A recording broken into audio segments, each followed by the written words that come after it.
Hi, Movie Story here. Today I'm going to explain an action film called Parker. Parker is a professional thief, who doesn't steal from the poor or hurt innocent people. His mentor Hurley asks him to do a 5-man job with a crew he doesn't know, which consists of Melander, Carlson, Ross, and Hardwick. The job is successful, but Parker refuses to go further with another plan that will earn them millions. They shoot him and leave him to die in a lake. Having barely survived, he is found by a family who take him to the hospital, where he chokes out a male nurse, steals his uniform, and escapes. He robs a check-cashing store to get funds, shooting one proprietor in the leg, and stealing a woman's car parked outside. Parker tells Hurley that he wants to go after Melander for double-crossing him, who he later discovers is in Palm Beach, Florida for another heist. The crew learn that he is alive, and uses their mob connections to get a hitman named Kroll to go after Parker.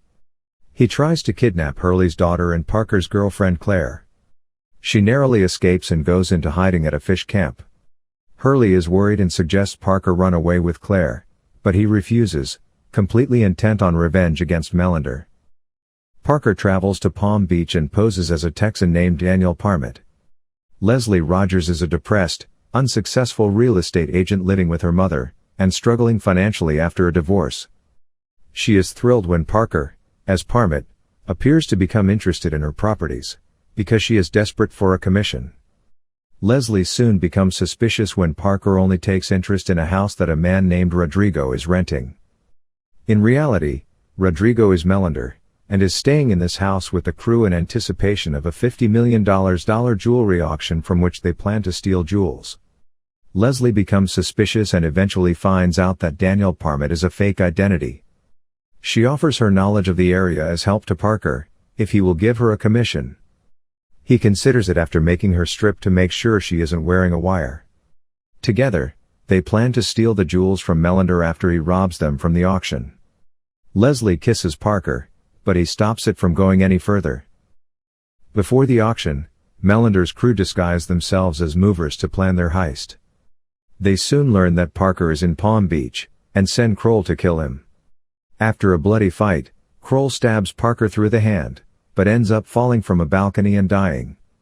The next morning, local detective Jake Fernandez arrives with questions for Leslie about Daniel after learning that she was in business with him. She is shocked when she discovers a bloody Parker hiding in her house, and tells Jake that Daniel was a waste of her time. At her workplace, Leslie is horrified when she watches a video of Kroll's death online, which was filmed by local onlookers. When she gets back to her condo, Claire is there stitching up Parker's wounds. Leslie is hurt, believing she had a chance to be with Parker romantically. Claire goes back into hiding at the fish camp. The crew successfully steal the jewels at the auction, and swim back to the house, where a weak and injured Parker has already arrived. Worried that Parker might get hurt, Leslie makes her way to the house and begins snooping around the garden. She is found and taken inside, where the crew abuse and grill her with questions, assuming she is working with Parker. Melander finds Parker and a fight ensues. Carlson starts to molest Leslie, and she shoots him multiple times with a gun she noticed under the table. Melander is eventually killed after Parker stabs and shoots him. All members of the crew end up dead. Parker and Leslie arrange for the jewels to be hidden and for her to receive her cut. She tells him that she never did have a chance to be with him, and they part ways.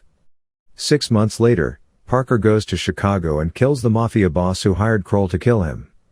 A year later, Leslie receives a hefty box in the mail containing thousands of dollar bills.